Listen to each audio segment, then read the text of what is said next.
What's up guys, my name is Zero Heroes and welcome back to more Gates of Hell, and today I am doing the top 10 things I wanted to know or I wish I knew before I started playing Gates of Hell or any RTS games, especially Medieval Warfare Squad 2. Now this is a list that everybody, should relate to, because I feel like these tips or these tricks and tips should hopefully relate to everyone in all situations, whether it's gameplay, whether it's down to the strategic positioning of something in the game, if that makes sense. So I'm going to be running down them, and hopefully you guys are able to let me down in the comments down below whether you're able to relate to these things, or whether there's other things in the game that you should have known and you wish you knew before playing Gates of Hell. But without further ado, let's get straight into it. So the number one thing I'm going to say is the cinematic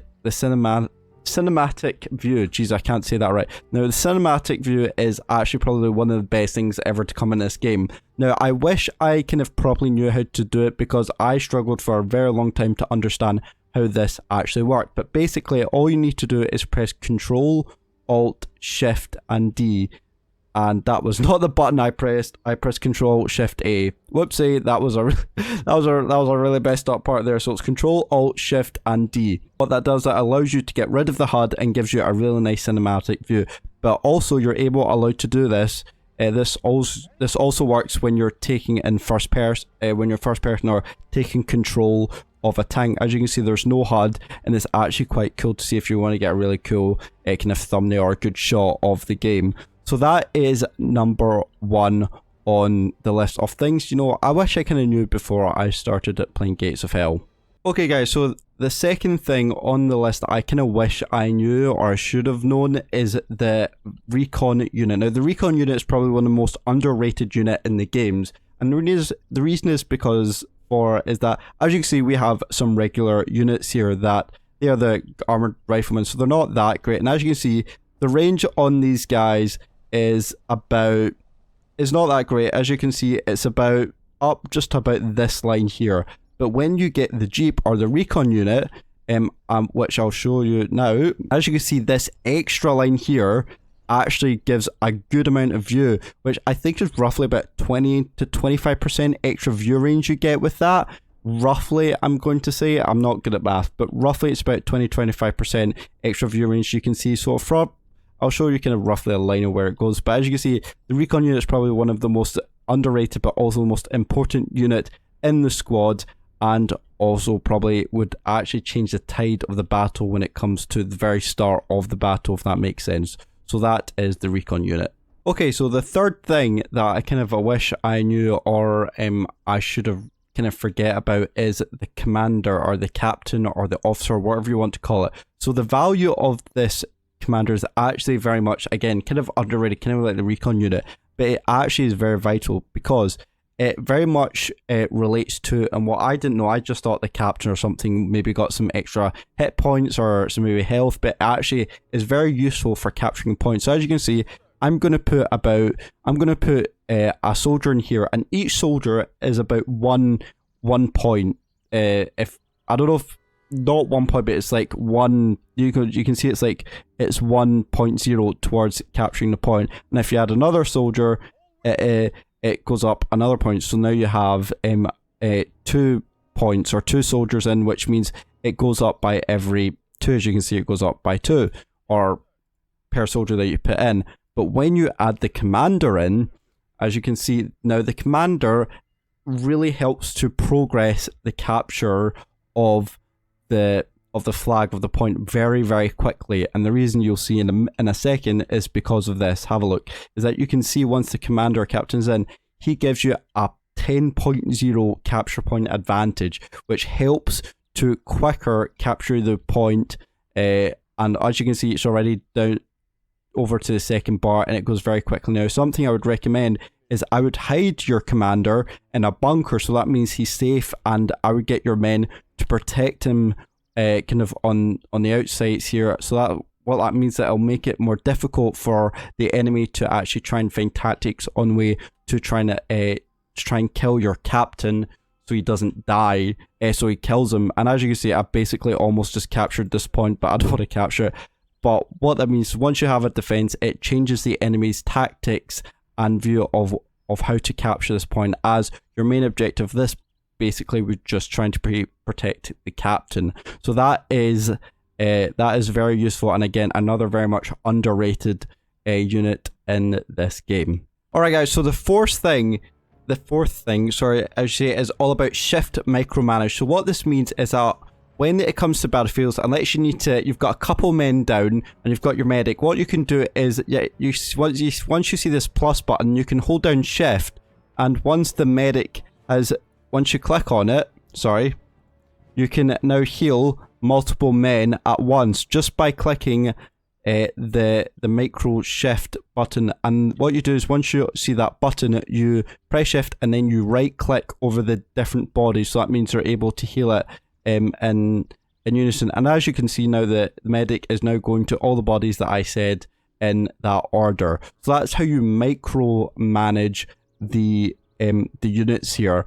And it is also very useful, and it can also just be for anything. It could also be for laying mines as well. You can hold down shift and then right shift and then left click this time. So with medics, when healing person, it's shift and then right click, but when placing mines, it's shift and left click. So this is what you call click micromanage, and it's also one of the most useful things you can do for placing mines, healing up guys, for anything, even I think picking up weapons as well. So it's probably one of the most useful things in the game, and honestly something that I should have known, or feel like that I wish I knew again at the start of playing Gates of Hell. Okay guys, number 5 is about attack options. Now, what is attack options? Well, attack options, if you click on your soldiers, you can, if you look down on the bottom right, you can see this option where it's kind of like a wee scope, and it says attack options. Now you have different ones here, but the one that I'm going to be talking about is all about suppression fire.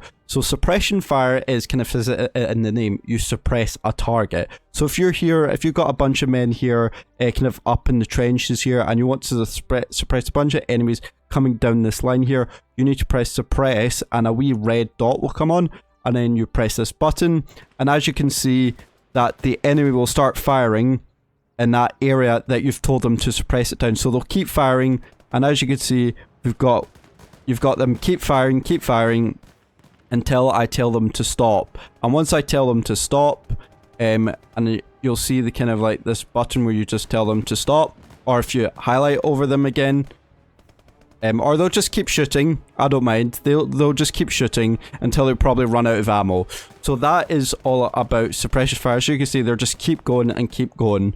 So that is something actually very useful with if somebody's actually laying smoke and you can't see them, but you know that there's somebody going to be in there. Use the suppression fire within that smoke, and you'll be able to hopefully cut down a few of them, or at least scare them away, even if they're in the smoke and you can't see them. Alright guys, so the 6th thing that I feel like I should have known, or I feel like I've forgotten about, is all about trench and smoke, and especially trench warfare. So what it is that if you have guys that have got, you know, barbed wires, tank traps, and you know, sandbags all lined up, something I would recommend, or a lot of people do use, is flanking, where they just kind of go around here and then they flank from one direction to try and kind of maybe cut them off here. Or the other thing that they might do is the thing that I said, is just lay smoke. So let's see if you're in this position here, is that you want to start throwing smoke. So the quickest way you can actually, instead of going through that, the quickest button you can press to get smoke, if you press F3, and as you see it's highlighted down there, and F3, that will see, you can see that the soldiers will start throwing smoke. And once the equal smoke has kind of now gone over, and that means now you can safely cross over this wee ditch area without the enemy being able to see you. And also something I would recommend is that if you want to try and closely approach it if there's no flanking options, then what I would do is I would start to slowly crawl through the smoke. But as you're going through the smoke, you want to throw another one. So you want to start throwing another one over here, because you're already in the smoke, and the smoke will already start to dissipate, you know, go away. So you want to keep throwing smoke as you keep going. As you can see, as I progress, that they're not able to see them. But as you see, this guy here, who's maybe on the edges, or any people that are on the edges of it, will most likely be detected. But for any people that are directly in the smoke, then they'll be kind of undetected. And as you can see here, that I'm slowly approaching the enemy without being detected. So that is one way of doing it. Alright guys, so now we're on to the 7th thing of something that I should have known about, or something that is feel like that should have actually already been in the game since the very start, and this is called ammo switching. Now, ammo switching is relatively new to the game, and I don't think it ever happened in Medieval Assault Squad 2, but I know it is relatively new, but some people don't know about, and it's very much kind of just hidden away, not knowing. So ammo switching, so what this does, this will allow the unit to automatically switch cannon shell type depending on its target. So if it was, for example, a tank, so if it was, you know, the AI was controlling it, and it saw a tank, then it would shoot AP or APCR or whatever it has loaded in here. But let's say it saw infantry or a bunker or a mortar that's in a bunker, then it would switch to HE.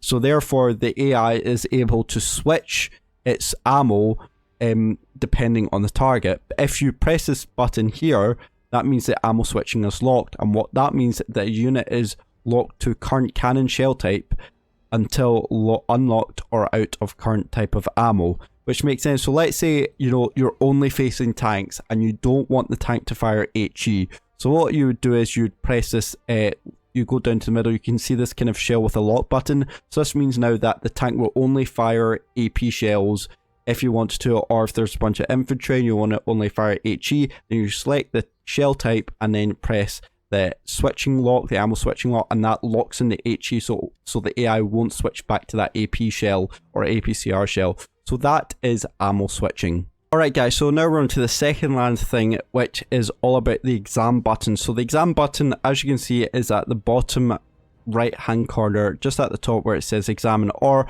what you could do for easierness, if you click on a vehicle or an infantry and you want him to, you know, get out an 80 mine or select a different type of ammo, or to get something out of a truck that isn't, you know, automatically supplied, is that you just press X, and as you can see, if you hover over a vehicle or any other soldier, you can see a wee eye appearing, and this allows you for the soldier to go over to the truck, wherever it is, and as you can see, a wee screen will pop up which it'll examine your infantry's inventory, and then also the truck or the tanks or the other infantry's inventory as well. So examine it, again, a very much one that's kind of out the way and kind of doesn't really exist, but it's probably one of the most important buttons of all time, and honestly can really help to kind of change the battle. Or if you see kind of like a dead enemy soldier, and you want to pick up his gun because you've run out of ammo, for example this guy here, and you can see that you can see there's a few dead bodies here. So what I'll do is, if you kind of hover over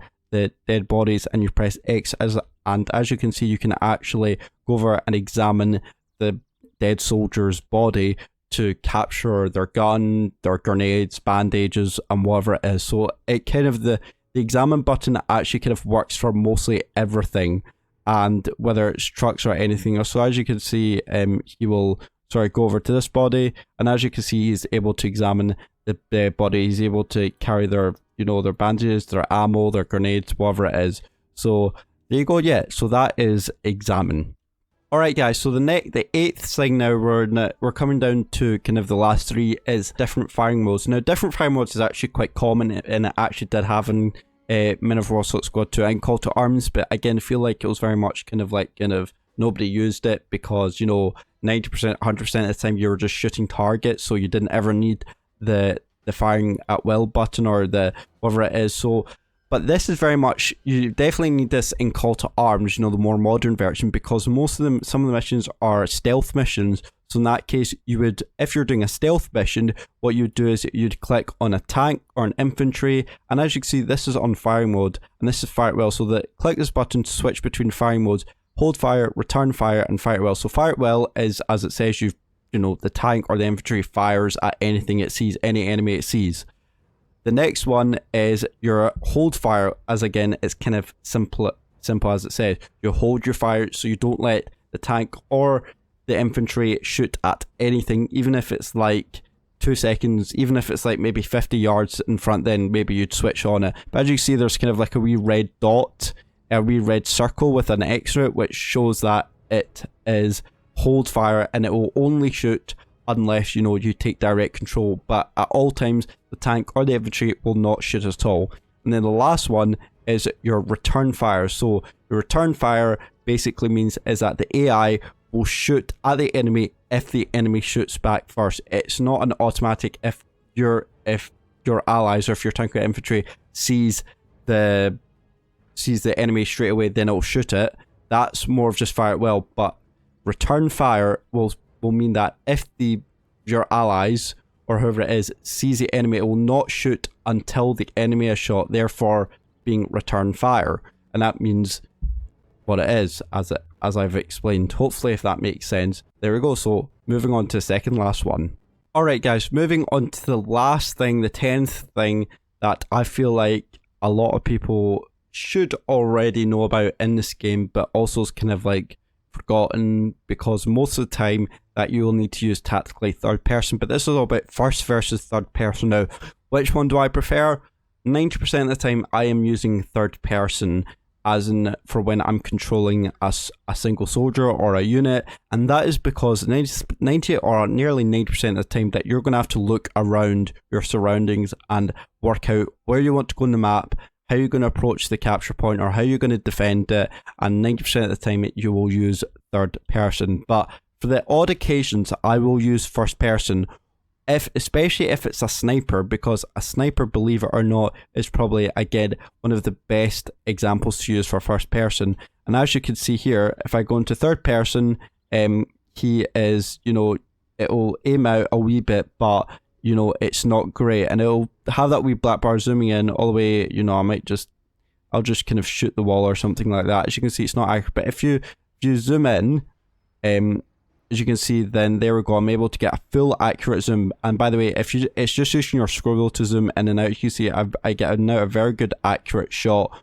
of who I want to kill. Whereas third person, as you can see, that, you know, I am not accurate at all, and also there's a glitch with the wee black bar, as you can see. So preferably if I was using something that's more accurate, like also like a tank, then I won't rarely, if it's far distance away or something like that, or quite far away, or maybe close or medium range, then I will use first person for a tank. But if I want to maybe move a tank into position or anything like that, then I will use third person nearly 90% of the time. Or also I just like the AI just, you know, shoot at it unless I told otherwise.